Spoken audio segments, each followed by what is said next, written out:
الله الرحمن الرحيم السلام عليكم ورحمة الله تعالى وبركاته halkan waa Sky News TV oo alaaba ka daawata wararka Soomaalida iyo caalamka hadda la daawayo si aad ugu noqoto haweenka ku xidhan Sky News TV saar subscribe oo like furo si aad markaaba u hesho macluumaadka cusub oo aad u noqoto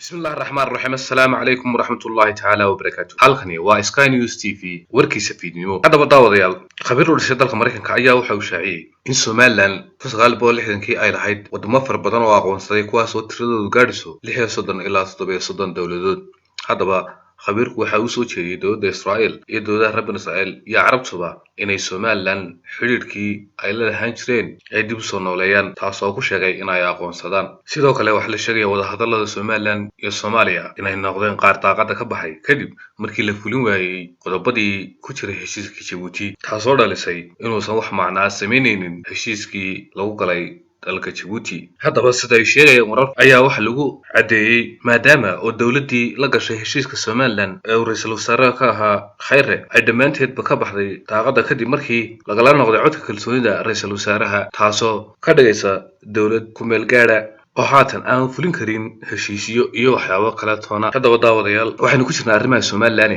maayarka Gabiley ee gobolka Gabiley ayaa shaaciyay oo ansixiyay miisaaniyadda 2021